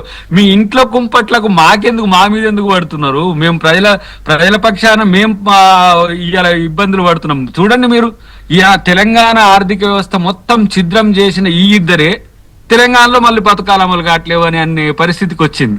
6 గ్యారెంటీలు కాదు 60 గ్యారెంటీలు చేసేద్దాము సత్తా రేవంత్ రెడ్డి గారికి అదే అదే సరే అయ్యే మళ్ళీ హామీలు మేనిఫెస్టోలు వాటి జోలికి పోతే అది అయ్యేది కాదు కానీ ఇది ఒక మాట తీసుకుంటా. బీఆర్ఎస్ కు వినండి ఒక్క నిమిషం. రేవంత్ రెడ్డి గారి భయము బీజేపీ బీఆర్ఎస్ అయిన అంటుకొమ్మలకు పట్టింది. నేను ఇప్పుడు చెప్తుంటే అందుకనే మనోడు ఇంకొకటి చెప్తారని అన్నట్టుగా మా దేవిప్రసాద్ గారు బీజేపీ కాడకు గులాబీ కొమ్మను అంటగట్టిండ్రు ఆయన. ఈ రెండు ఒక ముక్కలే కమలం కాడకు గులాబీ కొమ్మన కమలం కాడ ఇట్లా ఉంటది కదా దానికి అంటుగట్టిండ్రు గులాబీ. ఎప్పుడు మరి ఇక్కడ దేవిప్రసాద్ గారు రెండు కీలకమైన అంశాలు చర్చ జరుగుతుందండి. ఒకటేమో బీఆర్ఎస్ అగ్రనాయకత్వంలో ఆధిపత్య పోరుందనే చర్చ బయట జరుగుతోంది. సరే అది నిజమెంత, అందులో అబద్ధమెంత, ఊహలేనా, లేకపోతే జరుగుతున్న కొన్ని ఘటనల ఆధారంగా విశ్లేషణలు వస్తున్నాయా, అది ఏదన్నా కానీ అగ్రనాయకత్వంలో అంటే కేసీఆర్ గారి కుటుంబంలో ఆధిపత్య పోరుందనే ఒకటి చర్చ ఉంది. దాన్ని బేస్ చేసుకొని కాంగ్రెస్ ఒక రకమైన స్టోరీ అల్లుతుంది, బీజేపీ ఒక రకమైన స్టోరీ అల్లుతుంది. సో ఇప్పుడు చెప్పిన మాటలు ఒకటి చూశారు. ఆయనైతే చెప్తున్నారు ఇంకోసారి కూడా సీఎం గారు అని చెప్పు నువ్వు పోయి ఒకసారి కలిసి అని చెప్పి దయాకర్ మీకు సలహా ఇస్తా ఉన్నాడు. సో ఇవన్నీ ఎందుకు జరుగుతున్నాయి? అసలు బీఆర్ఎస్ ని మళ్ళీ ఏపీలో ఉన్న కూటమి తెలంగాణకు రాబోతోంది. బీజేపీ, టీడీపీ, జనసేన ఆ కూటమిలో బీఆర్ఎస్ చేరుతుందనే బలమైన చర్చ కూడా ఉందండి. మీరు అవునన్నా కాదన్నా ఆ చర్చ కూడా ఉంది. సో ఒక్క నిమిషం దేవి గారు, ఒక్క నిమిషం అండి. సో ఈ చర్చ అంతా బీఆర్ఎస్ సెంట్రిక్ గా ఎందుకు జరుగుతున్నాయి? దేవిప్రసాద్ గారు, ఈ అంతర్గత పోరు పైన జరుగుతున్న చర్చను కానీ లేకపోతే బీఆర్ఎస్ పార్టీని ఒక బంతిలాగా వీళ్ళేమో అటు ఇసురుతారు, వాళ్ళేమో ఇటు ఇసురుతారు. ఇప్పుడు వెంకటకృష్ణ గారు ఈ చర్చ అంటే ఈ పార్టీకి సంబంధించినటువంటి చర్చ చాలా కాలంగా, ఇది కొత్త చర్చ కాదు వెంకటకృష్ణ గారు. ఈ మధ్యలో కొంత సోషల్ మీడియాలో తీవ్రతరం అయిండొచ్చు కానీ, ఎందుకంటే ముగ్గురు వేగంగా పనిచేస్తున్నటువంటి నాయకులే. కవిత గారు కావచ్చు, హరీష్ కావచ్చు, వారు కావచ్చు, ముగ్గురు కూడా కార్యక్షేత్రంలో నిత్యం రకరకాల ప్రజల మధ్యను రకరకాల పనులలో ఉంటారు. కాబట్టి ఆ పని చేసేటువంటి పోటీ పదవి కోసమే అనేటువంటి ఒక భావన బాగా క్రియేట్ చేస్తా ఉన్నారు. డెఫినెట్ గా ఈ ముగ్గురు కూడా చెప్తున్నది ఏదో వెంకటకృష్ణ గారు, మీరు పదే పదే మా హరీష్ రావు గారు చెప్పినా, మా కేటీఆర్ గారు చెప్పినా, కవిత గారు చెప్పినా, మేము మా కాబోయే ముఖ్యమంత్రి మళ్ళీ ప్రభుత్వం అంటూ వస్తే డెఫినెట్ గా కేసీఆర్ గారే ముఖ్యమంత్రి. కేసీఆర్ గారు ముఖ్యమంత్రి కావడానికే మేమందరం రేయింబవళ్లు పనిచేస్తామని చాలా స్పష్టంగా అనేక సందర్భాల్లో చెప్పారు.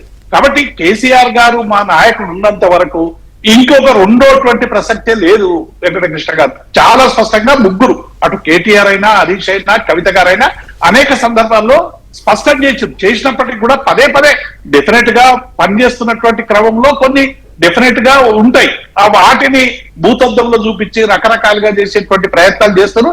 అటువంటిది ఏమీ లేదనేటువంటి విషయాన్ని ఎన్నో సందర్భాల్లో వాళ్ళే. కానీ ఈ మధ్యకాలంలో కవిత గారు చేస్తున్న కొన్ని కామెంట్స్ సొంత పార్టీని, సొంత ప్రభుత్వాన్ని అంటే గత 10 ఏళ్ల ప్రభుత్వాన్నే తప్పుపట్టేలాగా ఉన్నాయి కదా. తెలంగాణ సాధించుకున్నాం కానీ సామాజిక తెలంగాణ సాధించుకోలేకపోయాము అని అంటే అది కేసీఆర్ గారి నాయకత్వానికే ఎఫెక్ట్ అయింది కదా. నేను ఏమంటున్నా వెంకటకృష్ణ గారు, మేము అధికారం కోల్పోవడానికి అంటే టీఆర్ఎస్ పార్టీ అధికారం కోల్పోవడానికి అనేక కారణాలు ఉన్నాయి. ఒక్కొక్క నాయకుడు ఒక్కొక్క రకమైనటువంటి భాష్యం చెప్తా ఉన్నాడు. మాకు ఒక రకమైనటువంటి ఉద్యమకారులు పట్టించుకోలేదని ఒకరు, ఆర్థిక పరిస్థితి వేగవంతమైందని ఒకరు, రేవంత్ రెడ్డి చేసినటువంటి దుష్ప్రచారం అనేటువంటి ఒకరు, బీఆర్ఎస్ ఇది ఇద్దరు కలిసిపోయిందని ఒకరు, ఇట్లా రకరకాలుగా ఒక్కొక్కరికి ఒక్కొక్క భావన ఉంది. కవిత గారికి కూడా ప్రత్యేకమైనటువంటి కొన్ని భావనలు ఉండొచ్చు. మేము పార్లమెంటరీ రివ్యూ చేసుకునేటువంటి సందర్భంలో కూడా ఇవన్నీ కూడా మేము 4 గోడల మధ్య మా పార్టీ సమావేశాల్లో చాలా స్పష్టంగా అనేక అంశాలు ఏమేమి ఉన్నాయని చెప్పి మేము ప్రియారిటైజ్ కూడా చేసినాం. కాబట్టి డెఫినెట్ గా ఒక ప్రభుత్వం ఓడిపోతే ఉత్తగానే ఓడిపోదు కదా వెంకటకృష్ణ గారు. అనేక కారణాలు ఉంటాయి. ఆ కారణాలు వీలైనంత మేరకు వాటిని అన్వేషించి వాటిని దిద్దుకునేటువంటి ప్రయత్నం ఎట్లాగో ఏ పార్టీ అయినా చేస్తుంది, మేము కూడా చేస్తాం. కాబట్టి దానికి సంబంధించినటువంటి అంశాలు. కానీ మీరు ఒక్కటి చూడండి, ఈ 14, 12, 13 నెలలుగా అటు బీఆర్ఎస్ అయినా, ఇటు బీజేపీ అయినా, ఇటు కాంగ్రెస్ అయినా రోజు కేసీఆర్ గారి పేరు ఎత్తకుండా, కేసీఆర్ గురించి మాట్లాడకుండా, బీఆర్ఎస్ మీద బురద చల్లకుండా గడిచినటువంటి రోజులు ఉన్నాయి. ఎందుకంటే ఒక బలమైనటువంటి పార్టీగా బీఆర్ఎస్ పార్టీ ఉంది. ఇవాళ అన్ని మీరు చూస్తున్నారు, పార్టీ కార్యక్రమాలు కావచ్చు, మా భవన్లో జరిగేటువంటి కార్యక్రమాలు కావచ్చు, క్షేత్రస్థాయిలో జరిగేటువంటి కార్యక్రమాలు కావచ్చు, మా బహిరంగ సభలు కావచ్చు, ఎక్కడ పోయినా ప్రజాదరణ చాలా వస్తా ఉంది. రేవంత్ రెడ్డిని దించాలని, రేవంత్ రెడ్డి తొందరగా పోవాలని మేము కోరుకోవడం లేదు వెంకటకృష్ణ గారు. రేవంత్ రెడ్డి ఉండాలి, ఉంటేనే కాంగ్రెస్ మళ్ళీ రాకుండా ఉండేటువంటి అవకాశాలు తెలంగాణలో చాలా బలపడతాయి. ఎందుకంటే మీరు రేవంత్ రెడ్డి మాటలు ప్రతి సందర్భంలో నువ్వు చూస్తున్నారు. నేను దయాకర్ గారు ఉన్నారు కాబట్టి ఒకటి రెండు అంశాలు కూడా చెప్పాలి. ఇటీవల చేసినటువంటి ఆయన కామెంట్లు కానీ, లేకుంటే ఎస్ఎస్సి రిజల్ట్ సందర్భంగా చేసిన కామెంట్లు కానీ, ఉపాధ్యాయులకు నియామకాలు ఇచ్చేటువంటి సందర్భంలో కానీ, కానిస్టేబుల్లకు నియామకాలు ఇచ్చే సందర్భంలో కానీ, కానిస్టేబుల్కి ఏం చెప్పాలి వెంకటకృష్ణ గారు? మీరు ఈ తెలంగాణకు సంబంధించినటువంటి ప్రత్యేక పరిస్థితుల్లో మీరు ఎట్లా డ్యూటీ చేయాలనేటువంటి అంశం చెప్పకుండా మీరు ప్రతిపక్షాల మీద ప్రతిరోజు ఒక రాజకీయ ఉపన్యాసం లాగా, ఎస్ఎస్సి రిజల్ట్ కూడా విద్యార్థులకు ఏం చెప్పాలి? మీరు భారత పౌరులు కావాలో, సైంటిస్టులు కావాలనో, విద్య బాగా చదవాలనో, ప్రభుత్వ పాఠశాలలు ఎట్లా బాగుపడాలనో చెప్పకుండా ప్రతిపక్ష నాయకుడి మీద మాటలు మాట్లాడేటువంటి పద్ధతి. ఉద్యోగులు మొన్న ఏదో చిన్న కార్యాచరణ అనేటువంటిది పెడితే మా దయాకర్కి అన్ని సమస్యలు కూడా తెలుసు. దానికి అంత ఫ్రస్ట్రేషన్ అయిపోయి నన్ను కోసుక తింటారా, వండుకుంటారా అనేటువంటి మాటలు మాట్లాడడం అనేటువంటి ఇవన్నీ కూడా టోటల్ గా ఇచ్చిన హామీల వైఫల్యంలో ఒక ఫ్రస్ట్రేషన్ తో మాట్లాడుతున్నటువంటి మాటలు డెఫినెట్ గా ప్రజల్లో రియాక్షన్ వస్తా ఉంది వెంకటకృష్ణ గారు. కాబట్టి ఇవాళ బీఆర్ఎస్ పార్టీ ఒక బలమైన మీరు అన్నట్టుగానే రేవంత్ రెడ్డి గారి పైన, రేవంత్ రెడ్డి గారి ప్రభుత్వం పైన ప్రజల్లో నెగిటివిటీ వస్తుందని అనుకుందాం. మీరు అన్నట్టుగానే ఆ నెగిటివిటీకి ఇప్పుడు మిమ్మల్ని ఇప్పుడు అలాంటి వ్యతిరేకత వస్తున్న నేపథ్యంలో ఏ పార్టీ కూడా మరి ఆ పార్టీలో కలవాలని అనుకోదు కదా. అలాంటిది మీరు వెళ్ళి అందులో కలుస్తారు, మెర్జ్ అయిపోతారు అనే ప్రస్తావన తీసుకొచ్చింది బీజేపీ. అంటే ఇప్పుడు కూడా చెప్పినాడు ఆయన డీల్ సెట్ అయిపోయిందని చాలా బలంగా చెప్తున్నాడు ఆయన. ఇప్పుడు ఆయన డీల్ ప్రభాకర్ గారు ఏదో న్యాయ సలహాలు ఇచ్చినందుకు డీల్ సెట్ అయింది అంటారు. ఎంఐఎం కు న్యాయ సలహాలు ఇస్తున్నది ఎవరు వెంకటకృష్ణ గారు?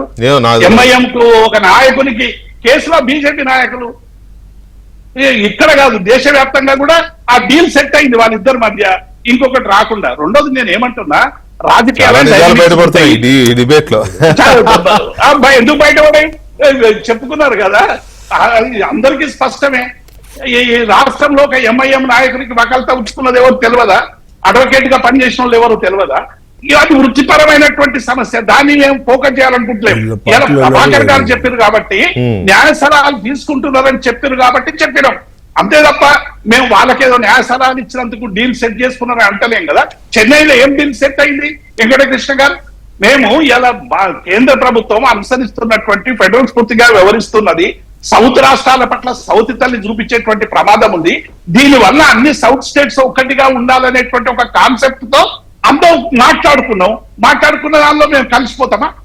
బీజేపీతో కూడా అనేక సందర్భాల్లో అనేక రకాలుగా కలుస్తాం. ఇలా కేంద్ర మంత్రులు ఎవరైనా కలిస్తే కలుస్తాం, లేకుంటే ఇంకొక నాయకుడు కలిస్తే కలుస్తాం. కలిసినంత మాత్రాన రాజకీయాల్లో ఏకీకృతం అయిపోయింది. తెలంగాణ ఉద్యమంలో అందరూ కలిసి చేశారు కదా, తెలంగాణ ఉద్యమం అప్పుడు కలిసి చేసాం. కానీ చాలా అనేక సందర్భాల్లో బీజేపీ ఆఫీస్ మేము పోలేదా ఇక్కడ కృష్ణ గారు? అనేక సందర్భాల్లో కిషన్ రెడ్డి గారితో పోయినాం, మా విద్యాసాగర్ రావు గారితో అనేక సందర్భాలు, మా ప్రభాకర్ గారితో అనేక సందర్భాల్లో కలిసి పనిచేసినాం. కాబట్టి ఈ కలవడం అనేటువంటిది నాయకుల్ని కలిసినంత మాత్రమే కాదు. మేము ఎందుకు మా పార్టీని విలీనం చేయాలనుకుంటాం? విలీనం చేయాలనే ఆలోచన మీరు అన్నట్టు 2014 ముందు విలీనం కాకపోతే పొత్తులు ఉండొచ్చు కదా, పొత్తుల వరకు ఉండొచ్చేమో. నేనేమంటున్నా, పొత్తు ఇక్కడ మాకు ప్రధానమైనటువంటి ఎనిమి ఏదైతే ఉందో, ఎనిమి అంటే రాజకీయ పరమైనటువంటి ఒక ప్రత్యర్థి ఇలా డిఫరెంట్ గా కాంగ్రెస్ పార్టీగానే అధికారంలో ఉంది కాబట్టి వాళ్ళ ప్రభుత్వంలో వస్తున్న బీజేపీ కేంద్రంలో అధికారంలో ఉంది కదా. దాన్ని కూడా నేనేమంటున్నా గారు, ఇలా అసెంబ్లీలో ఒక్క నిమిషం, రాష్ట్రంలో అధికారంలో వీళ్ళున్నారు కాబట్టి వీళ్ళను ఎక్కువ టార్గెట్ చేస్తున్నట్టు కనబడుతుంది మన కింది స్థాయిలో కూడా, కార్యకర్తలు కానీ గ్రామీణ ప్రాంతాల్లో కానీ. ఎందుకంటే రోజువారీ సమస్యలు రాష్ట్రానికి కూడా ఎదుర్కొంటాం కాబట్టి, కేంద్రానికి కూడా డిఫరెంట్ గా ఎదుర్కొంటాం.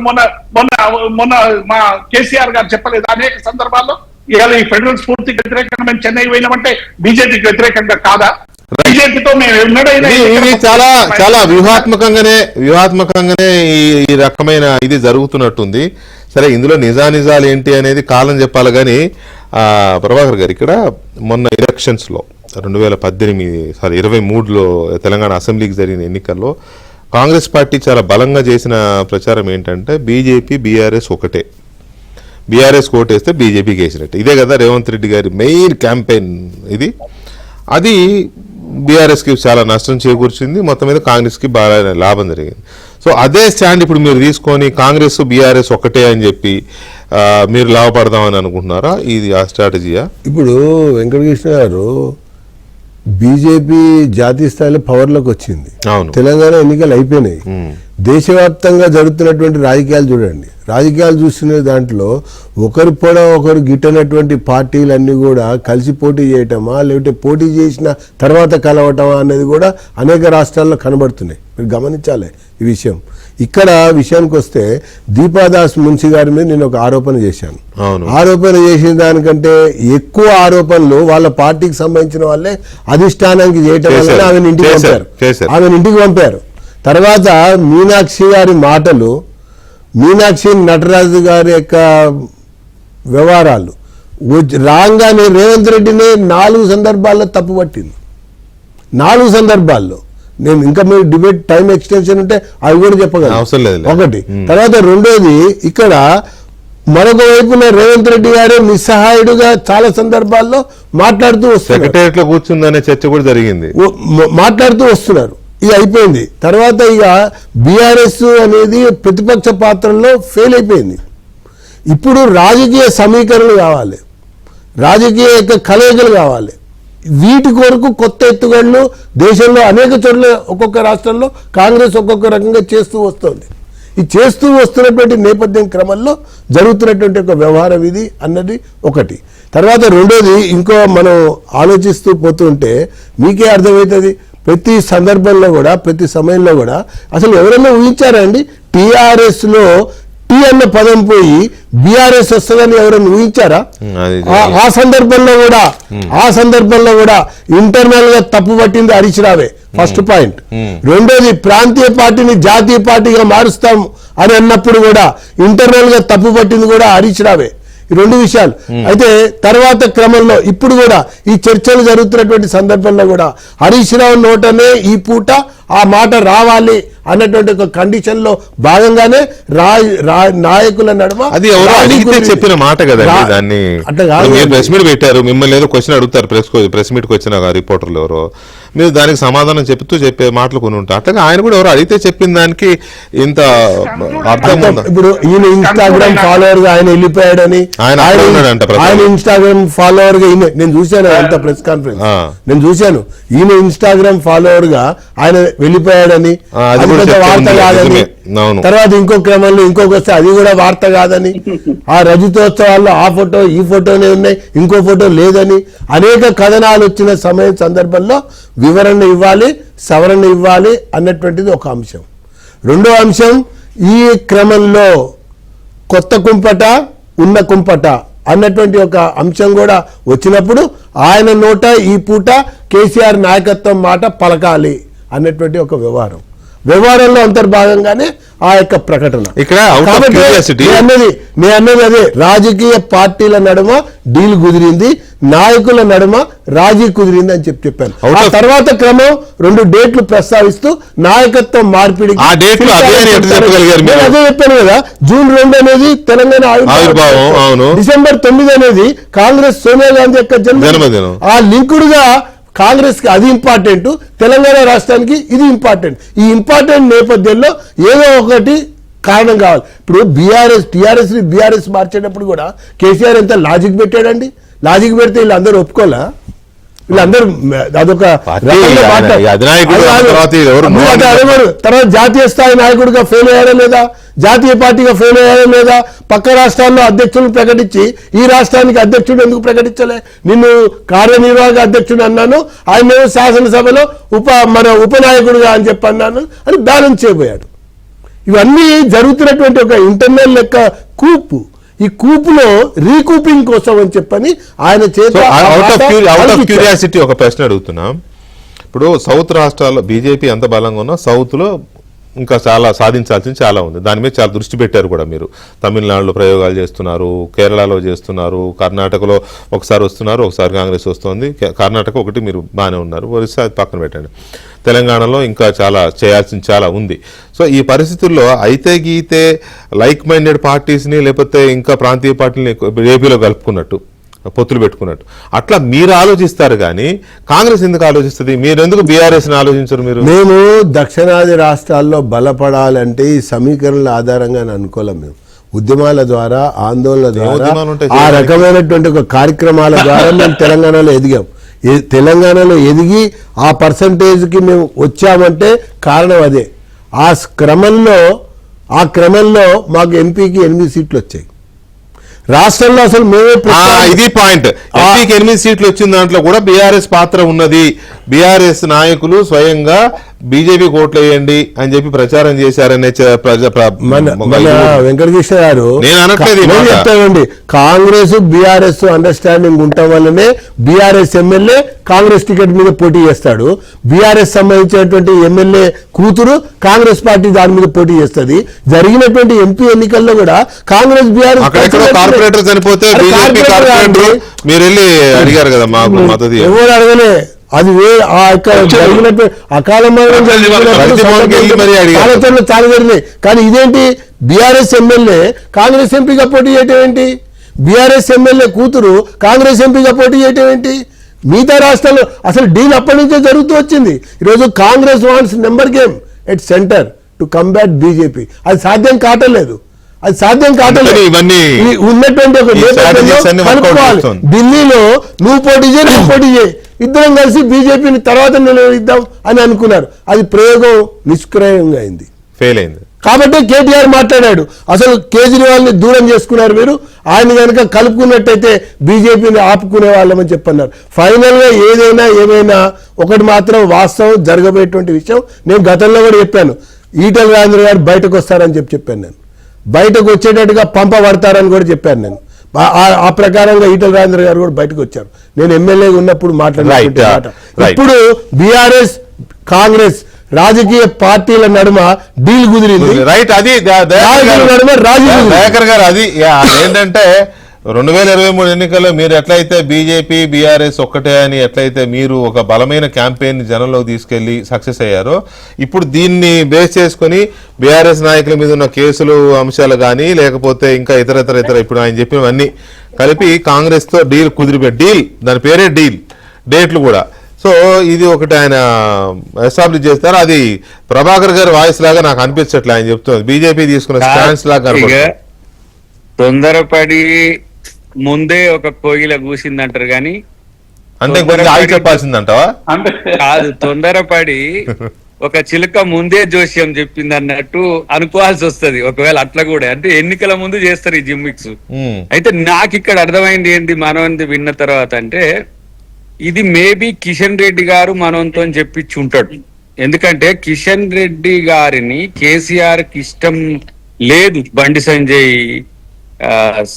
సంజయ్ గారు అప్పుడు ప్రెసిడెంట్ గా ఉండడం, ఆయనను తీసేస్తేనే అంటే అప్పటికప్పుడు తీసేసి వాళ్ళ తల కొరుక్కున్నారు బీజేపీ వాళ్ళు.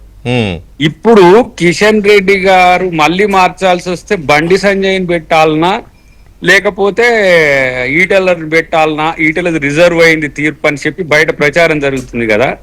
ఇప్పుడు అది ఇష్టం లేక వీళ్ళు ఎవరైతే ఈటల రాజేందర్ లేకపోతే బండి సంజయ్ ఇష్టం లేక మళ్ళీ న్యూట్రల్ వాళ్ళకి ఎవరికో పెట్టాలంటే ఇట్లా ఏది కాంగ్రెస్ తో పార్టీతో కలిసిపోతుంది బీఆర్ఎస్ అని చెప్తే అప్పుడు అన్న ఇంకా వేరే వాళ్ళని పెడతారని చెప్పే ప్రయత్నం చేయాలి తప్పితే మీకు మీ స్ట్రాటజీసే వర్కౌట్ కావట్లే. మీరేదో ఆ పయ్యోళ్ళు వీళ్ళతో మాట్లాడి బీఆర్ఎస్ వాళ్ళతో మాట్లాడితే మొన్న 8 ఎంపీ సీట్లు వచ్చినాయి.